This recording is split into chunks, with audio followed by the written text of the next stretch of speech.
सह्याद्री वाहिनी, प्रत्येक घरासाठी, घरातल्या प्रत्येकासाठी।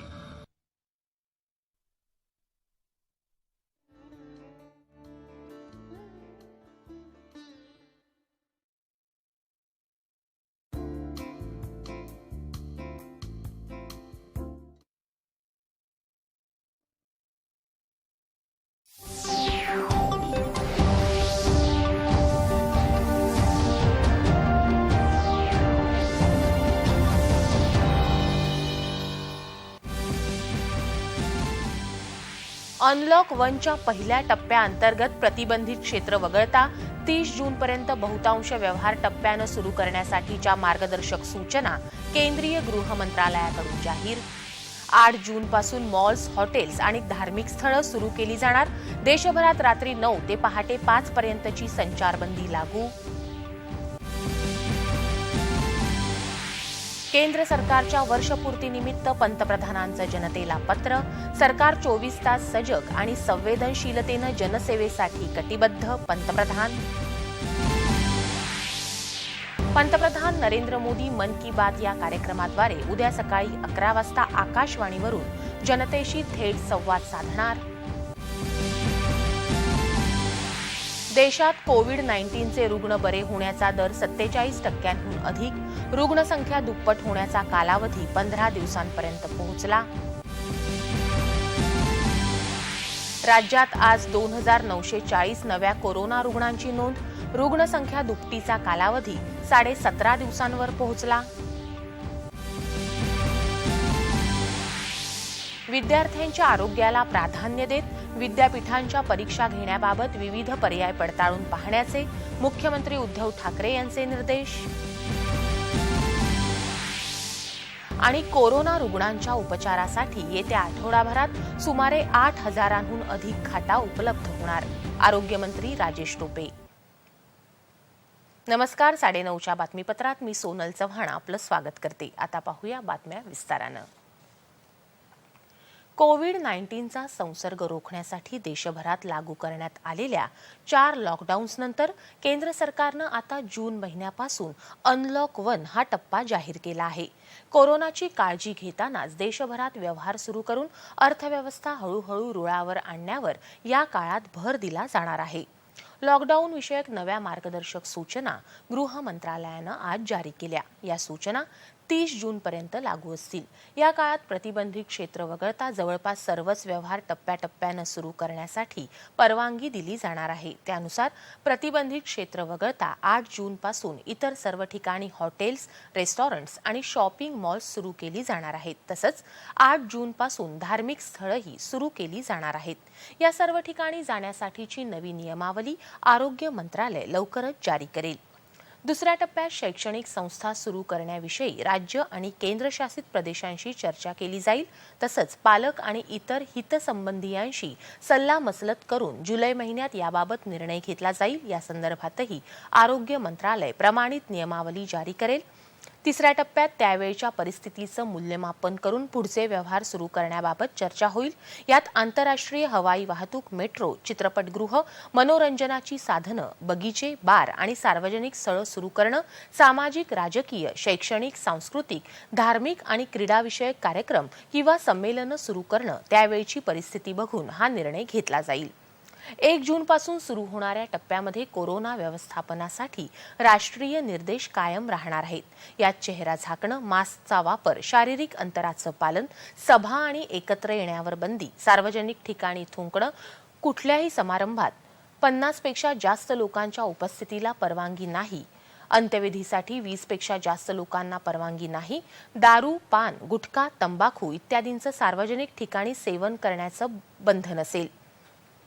घरून काम करणं शक्यतो सुरू ठेवावं। कामाच्या ठिकाणी पाळीमध्ये काम करणं, स्वच्छता आणि अंतराचे नियम पाळणं अनिवार्य राहील।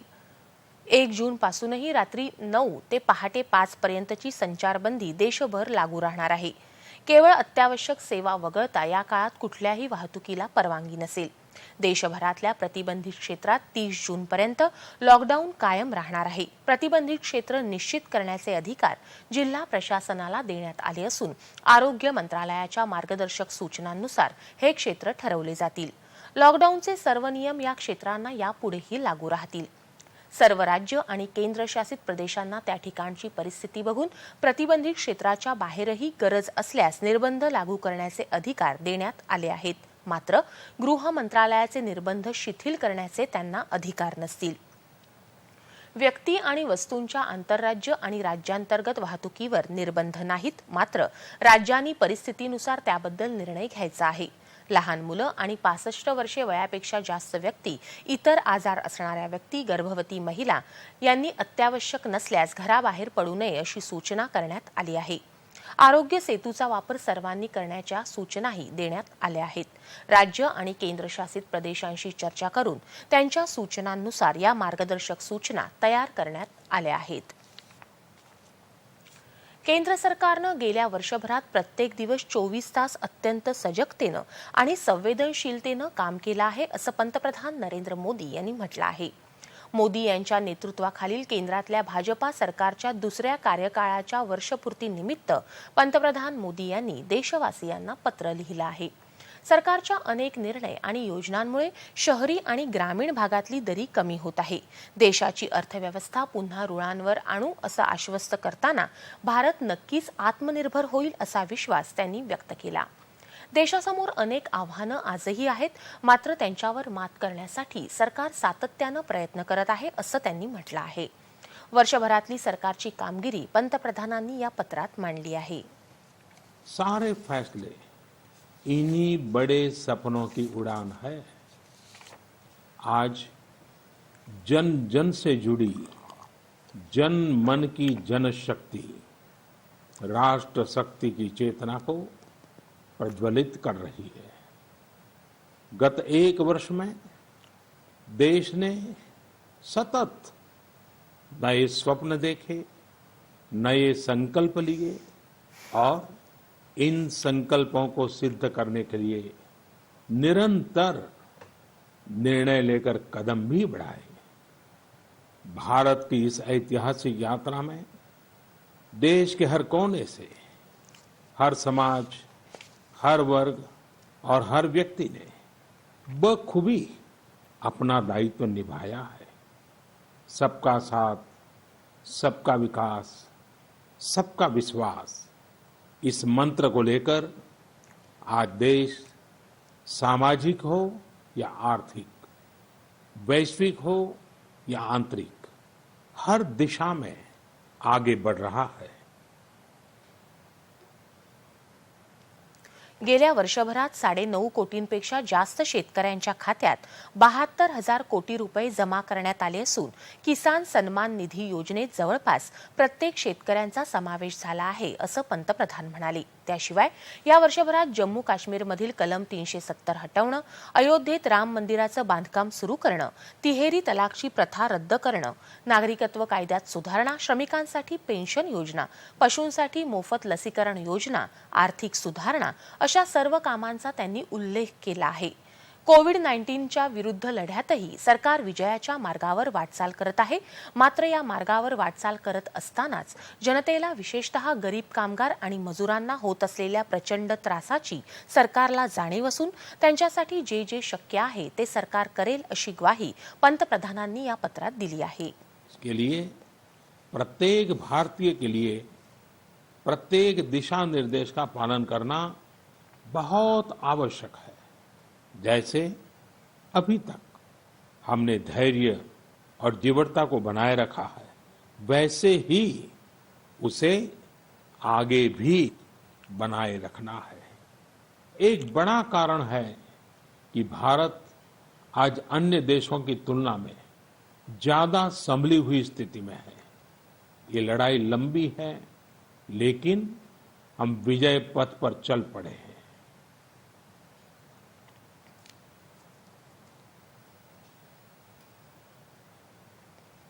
मोदी सरकारच्या दुसऱ्या कार्यकाळातलं पहिलं वर्ष ऐतिहासिक कामगिरीचं ठरल्याचं विविध भाजपा नेत्यांनी आपल्या ट्विटर संदेशात म्हटलं आहे. मोदी सरकारच्या 6 वर्षांच्या कार्यकाळात इतिहासातल्या अनेक चुका दुरुस्त करण्यात आल्या आणि आत्मनिर्भर भारताचा पाया घातला गेला असं गृहमंत्री अमित शहा यांनी म्हटलं आहे. तर पंतप्रधान मोदी यांनी देशाच्या लोकशाहीला नवी दिशा दिल्याचं भाजपा अध्यक्ष JP नड्डा यांनी म्हटलं आहे. कोरोना विरुद्धच्या लढाईत पंतप्रधानांनी जनसहभागाला प्रोत्साहन देऊन सर्वांना बरोबर घेतलं आणि योग्य वेळी दूरदृष्टीनं धाडसी निर्णय घेतले. त्यामुळे इतर देशांच्या तुलनेत भारतातील स्थिती पुष्कळ सावरलेली आहे असं ते म्हणाले. कमल पत्रिका विशेष अंकाचं प्रकाशन केल्यानंतर ते पत्रकारांशी बोलत होते. हम सब जानते हैं कि यह जो समय गुजरा यह accomplishments का this has been a year of accomplishments and also we have faced unimaginable challenges also. और प्रधानमंत्री जी ने बखूबी सारी चीज़ों को फ्रंट से लीड करके देश को एक दृष्टि दी और देश की सेवा में कोरोना के वायरस के साये को भी ठीक तरीके से संभालने का काम किया है. ये सब हम लोग जानते हैं. हम यह भी जानते हैं कि मोदी जी के नेतृत्व में 6 साल में भारत स्वावलंबी हुआ, आत्मनिर्भर भारत और आत्मसम्मान के साथ भारत की छवि दुनिया में बनी है. यह मोदी जी के नेतृत्व के कारण हुआ है. पंतप्रधान नरेंद्र मोदी यांनी जनमानसात पक्षाची विश्वासार्हता वृद्धिंगत केली आहे असं संरक्षण मंत्री राजनाथ सिंह यांनी म्हटलं आहे. विद्यमान सरकारच्या वर्षपूर्ती आणि आधीच्या सरकारच्या 5 वर्षांच्या कालावधीतल्या कामांची माहिती केंद्रीय माहिती आणि प्रसारण मंत्री प्रकाश जावडेकर यांनी दिली आहे.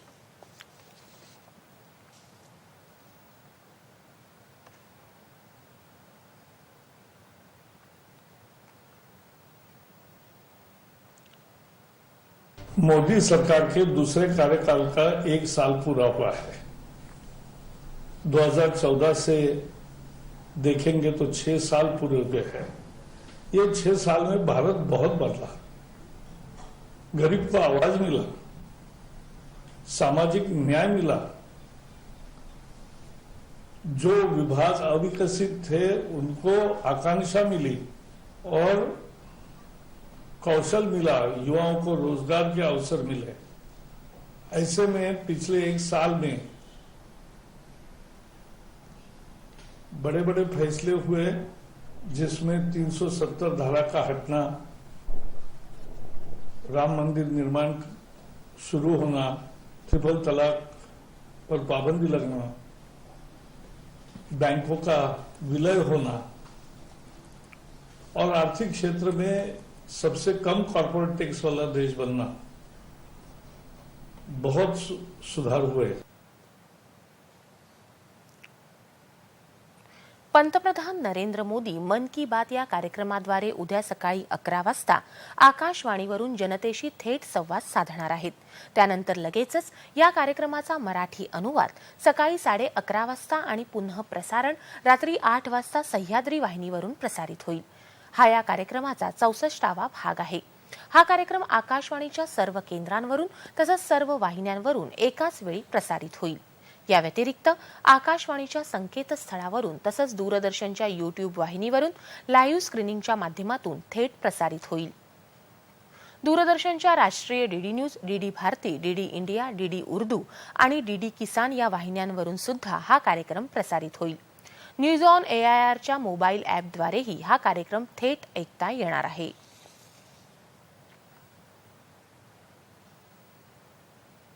देशात कोरोना रुग्ण बरे होण्याचा दर 47% अधिक झाला आहे अशी माहिती आरोग्य मंत्रालयानं आज सकाळी दिली.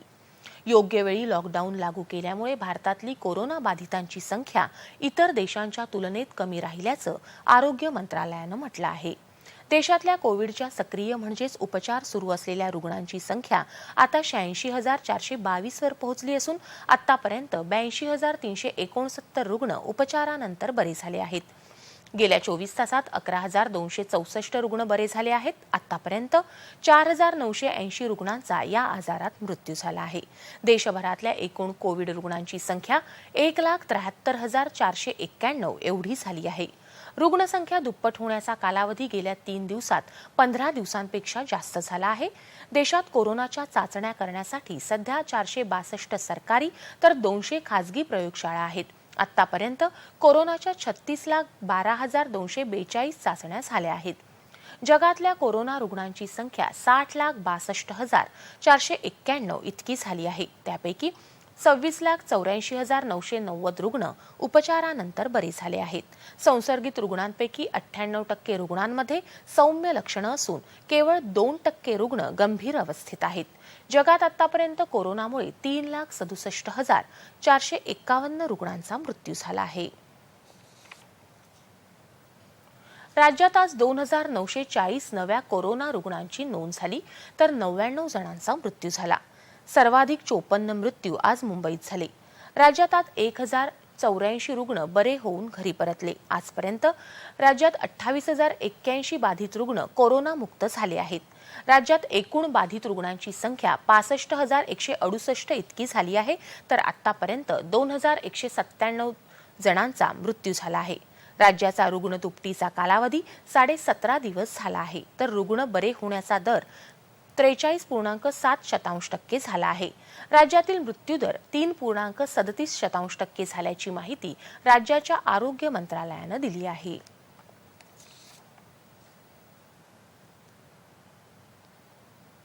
विद्यार्थ्यांना कोरोना विषाणूचा प्रादुर्भाव होणार नाही याची काळजी घेऊन विद्यापीठांच्या परीक्षा घेण्यात याव्यात. त्यासाठी नेमकी परीक्षा पद्धती आणि वेळापत्रक निश्चित करून त्या दृष्टीनं विविध पर्याय पडताळून पाहण्याचे निर्देश मुख्यमंत्री उद्धव ठाकरे यांनी दिले आहेत. राज्यातील अकृषी विद्यापीठांच्या कुलगुरूंसोबत मुख्यमंत्र्यांनी आज व्हिडिओ कॉन्फरन्सिंगच्या माध्यमातून बैठक घेतली. त्यावेळी ते बोलत होते. अंतिम वर्षासाठी सर्व वर्षांच्या सत्रात सरासरी गुण श्रेणी देण्याची तसंच परीक्षेचा पर्याय देण्याबाबत कायदेशीर बाबी तपासून पाहण्याचे आदेशही त्यांनी यावेळी दिले. महाराष्ट्रात शिक्षणाच्या दर्जामध्ये समानता असायला हवी.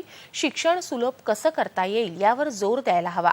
ग्रामीण भागातल्या विद्यार्थ्यांच्या शिक्षणाचा दर्जा उंचावून त्यांना संधी द्यायला हवी. त्यासाठी उत्तम कनेक्टिव्हिटी वाढवता येईल का याचा विचार करावा असं ते म्हणाले. कोरोना रुग्णांच्या उपचारासाठी मुंबईत खाटा उपलब्ध होण्यासाठी राज्य सरकारमार्फत प्रयत्न केले जात आहेत. येत्या आठवडाभरात सुमारे 8,000हून अधिक खाटा उपलब्ध होणार असल्याची माहिती आरोग्यमंत्री राजेश टोपे यांनी दिली आहे. गोरेगाव, महालक्ष्मी, मुलुंड, दहिसर, भायखळा इथं कोविड सेंटर उभारणीचं काम अंतिम टप्प्यात आहे. येत्या 1 ते 2 दिवसात गोरेगाव आणि महालक्ष्मी रेसकोर्सवरील कोविड सेंटर कार्यान्वित होणार आहे. खासगी रुग्णालयातील 80% खाटा ताब्यात घेण्याच्या निर्णयामुळे 53 मोठ्या रुग्णालयातील सुमारे 12,000 खाटा उपलब्ध झाल्या आहेत. त्यामध्ये अतिदक्षता विभागातील खाटांचाही समावेश आहे असं त्यांनी सांगितलं. फार मुंबईच्या हद्दीपर्यंत आपण मारामारी आहे किंवा थोडीफार आजच्या स्थितीत मी म्हणेल की हँड टू माउथ परिस्थिती आहे. परंतु ICUचे बेड्स मोठ्या संख्येने वाढवण्याची प्रक्रिया सुद्धा तेवढीच चालू आहे. आज आपण 80% बेड्स आपण मुंबईच्या आणि राज्याच्या हॉस्पिटल्सची ताब्यात घेतली आहे. महाराष्ट्र एकमेव राज्य आहे की ज्यांनी ताब्यात घेऊन त्या ठिकाणी कार्यवाही सुरू केलेली आहे. आता जसं BKC आणि साधारणपणे NSCI या सगळ्या माध्यमातूनची जी नवीन हॉस्पिटल्स, नवीन बेड्स आपण सुरू केले होते ते कार्यान्वित झालेले आहेत. गोरेगावचं 2600 बेडचं हॉस्पिटल 2-3 दिवसामध्ये कार्यान्वित होईल. महालक्ष्मीला 300 एकूण जे बेड्स आहेत त्यात ICU प्लस ऑक्सिजनचे बेड्स आहेत ते 1 ते 2 दिवसामध्ये कार्यान्वित होत आहेत. मुलुंडला 2,000, दहिसरला 2,000, रिचर्ड अँड कुडासच्या भायखळ्याला 800 हे सुद्धा 8 ते 10 दिवसात कार्यान्वित होणार आहेत.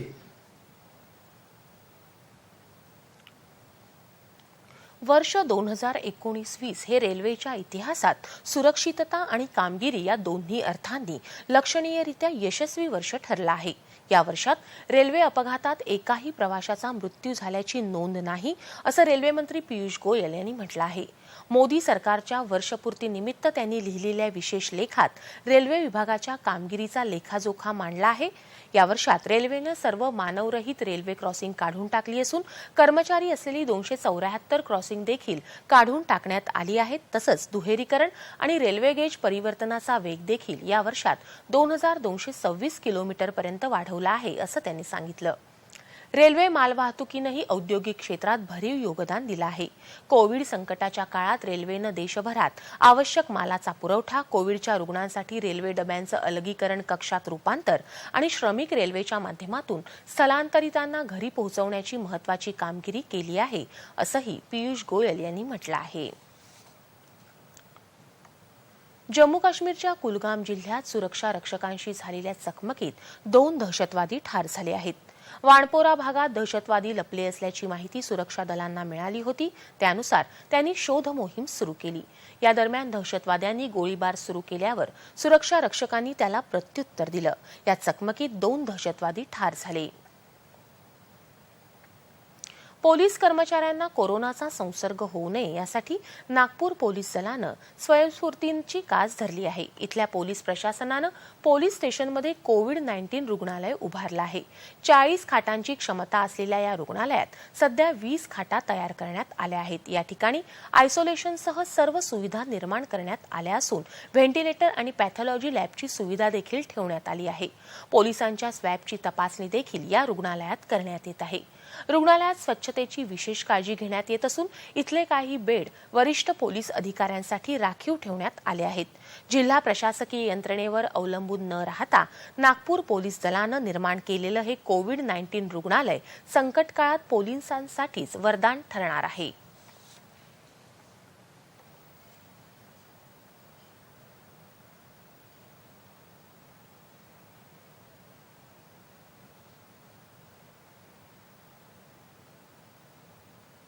ठाण्यात मुंब्रा इथल्या महानगरपालिकेच्या मौलाना अबुल कलाम आझाद स्टेडियममध्ये म्हाडाच्या वतीनं 1000 खाटांचं कोविड रुग्णालय उभारण्यात येणार आहे। ठाण्याचे पालकमंत्री एकनाथ शिंदे आणि राज्याचे गृहनिर्माण मंत्री जितेंद्र आव्हाड आणि महानगरपालिका आयुक्त विजय सिंघल यांनी काल या जागेची पाहणी केली। या रुग्णालयात ऑक्सिजनची सुविधा असलेल्या 500 खाटा निर्माण करण्यात येणार आहेत, तर 100 खाटांचं आयसीयू युनिट तयार करण्यात येणार आहे।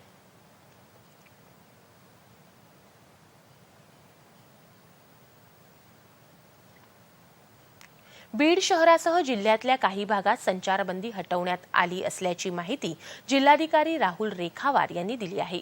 जिल्ह्यात कंटेनमेंट झोन आणि बफर झोन वगळता इतर ठिकाणी संचारबंदी शिथिल करण्यात आली आहे।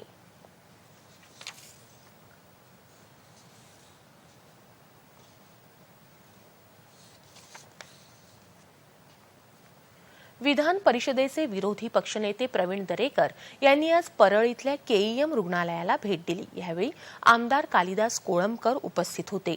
रुग्णालयातल्या आरोग्य व्यवस्थेची त्यांनी पाहणी केली आणि सविस्तर आढावा घेतला। कोविडचा प्रादुर्भाव रोखण्यासाठी वैद्यकीय यंत्रणा कशा पद्धतीनं सुरू आहे याचीही त्यांनी पाहणी केली।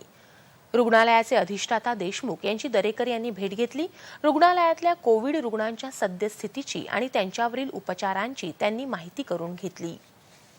हे एक सर्वसामान्यांचं हॉस्पिटल आहे, सर्वसामान्य माणसांचा विश्वास असणारं हॉस्पिटल आहे आणि म्हणून त्यांच्या आरोग्य व्यवस्था या सशक्त असल्या पाहिजे, परिपूर्ण असल्या पाहिजेत या भावनेतनं या ठिकाणी आज आम्ही आलेलो आहोत। निश्चितपणे या हॉस्पिटलच्या माध्यमातून कोरोना रोखण्यासाठी या ठिकाणी काम होईल अशा प्रकारचा विश्वास व्यक्त करतो। सरकारकडून ज्या आवश्यकता आहेत ते सरकारला आम्ही त्या ठिकाणी लवकरात लवकर द्यायला निश्चितपणे भाग पाडू। मी आयुक्तांशी बोलेन आणि आणखी सुरळीतपणे इथली व्यवस्था रुग्णांच्या सेवेसाठी कशी होईल याची व्यवस्था पाहू। रुग्णवाहिका वेळेत उपलब्ध होणे, मृतदेह झाल्यानंतर त्याची विल्हेवाट लावण्यासाठी लवकर बॉडी ताब्यात देणं, या सगळ्या विषयांवर तपशीलवार या ठिकाणी चर्चा झाली। बुलडाणा जिल्ह्यातल्या खामगाव शहरात ग्रामीण आणि शहरी भागात वृत्तसंकलनाचं काम करणाऱ्या वृत्तपत्र आणि इलेक्ट्रॉनिक माध्यमांचे पत्रकार तसंच कॅमेरामॅन यांची आरोग्य तपासणी तेज फाउंडेशन आणि खामगाव प्रेस क्लबच्या वतीनं करण्यात आली। कोरोना आजारासंदर्भात वृत्तसंकलन करताना पत्रकारांना कोरोना आजाराची लागण होऊ नये याची दक्षता म्हणून यासाठी प्रत्येक वृत्तपत्र आणि टीव्ही चॅनेलच्या प्रतिनिधींची यावेळी थर्मल तपासणी करण्यात आली। डॉक्टर तेजस झांबड आणि त्यांच्या सहकाऱ्यांनी ही तपासणी मोफत करून प्रेस क्लबला सहकार्य केलं।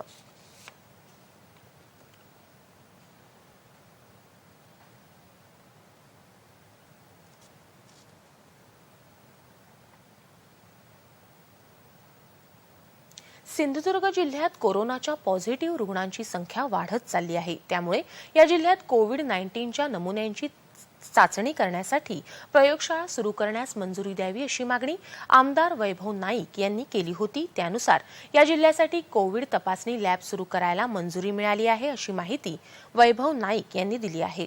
प्रयोगशाळेसाठी आवश्यक निधी मुख्यमंत्री सहाय्यता निधीतून खर्च केला जाईल। येत्या 20 ते 25 दिवसात ही प्रयोगशाळा कार्यान्वित होईल असंही त्यांनी सांगितलं। या प्रयोगशाळेत कोविड तपासणीचं प्रशिक्षण घेण्यासाठी सिंधुदुर्गातल्या 2 तंत्रज्ञांना पुण्याला पाठवलं जाणार आहे असं नाईक यांनी सांगितलं। माननीय मुख्यमंत्र्यांकडे खासदार विनायक राऊत, पालकमंत्री उदय सामंत, दीपक केसरकर, मी स्वतः आणि आमच्या सर्व सहकाऱ्यांनी या ठिकाणी मागणी केली होती की सिंधुदुर्ग जिल्ह्यामध्ये ही कोविडची लॅब टेस्ट या ठिकाणी व्हावी की जेणेकरून लवकर आपल्याला रिझल्ट या ठिकाणी मिळतील। आणि असा प्रस्ताव आम्ही 25 तारखेला जिल्हा नियोजनमधून पैसे देतो म्हणून असा प्रस्ताव तयार करून या ठिकाणी माननीय मुख्यमंत्र्यांकडे पाठवला होता। 26 तारखेला आमच्या महाराष्ट्रातील विविध आमदारांसोबत बैठक झाली, त्यावेळी मी सुद्धा मुख्यमंत्र्यांकडे मागणी केली होती की या जिल्ह्यामध्ये कोरोनाची टेस्ट या ठिकाणी लॅब व्हावी म्हणून। आणि माननीय मुख्यमंत्र्यांनी ताबडतोब 19 तारखेला म्हणजे कालच या कोरोना टेस्टच्या लॅबला मंजुरी या ठिकाणी दिलेली आहे। आता हवामान वृत्त। येत्या 24 तासात राज्यात तुरळक ठिकाणी मेघगर्जना, सोसाट्याचा वारा आणि विजांच्या कडकडाटासह पाऊस पडण्याची शक्यता आहे। तर कोकणात मुसळधार पाऊस पडण्याचा इशारा हवामान विभागानं दिला आहे। तापमान अंश सेल्सिअसमध्ये। मुंबई कमाल तापमान 36, किमान 29। नागपूर 42-31, पुणे 38-24, औरंगाबाद 40-25, नाशिक 36-25, कोल्हापूर 37-25, रत्नागिरी 37-28, सोलापूर 40-27 आणि अमरावती 21 आणि 25 अंश सेल्सिअस। ठळक बातम्या पुन्हा एकदा।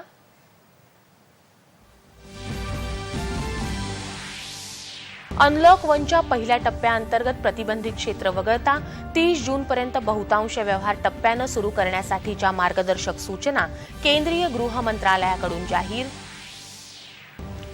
8 जूनपासून मॉल्स, हॉटेल्स आणि धार्मिक स्थळं सुरू केली जाणार। देशभरात रात्री 9 ते पहाटे 5 पर्यंतची संचारबंदी लागू। केंद्र सरकारच्या वर्षपूर्तीनिमित्त पंतप्रधानांचं जनतेला पत्र। सरकार 24 तास सजग आणि संवेदनशीलतेनं जनसेवेसाठी कटिबद्ध।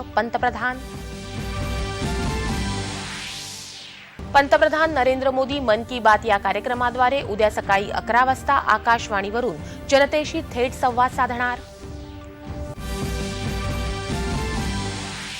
देशात कोविड-19चे रुग्ण बरे होण्याचा दर 47% अधिक। रुग्णसंख्या दुप्पट होण्याचा कालावधी 15 दिवसांपर्यंत पोहोचला। राज्यात आज 2940 नव्या कोरोना रुग्णांची नोंद। रुग्णसंख्या दुपटीचा कालावधी 17.5 दिवसांवर पोहोचला।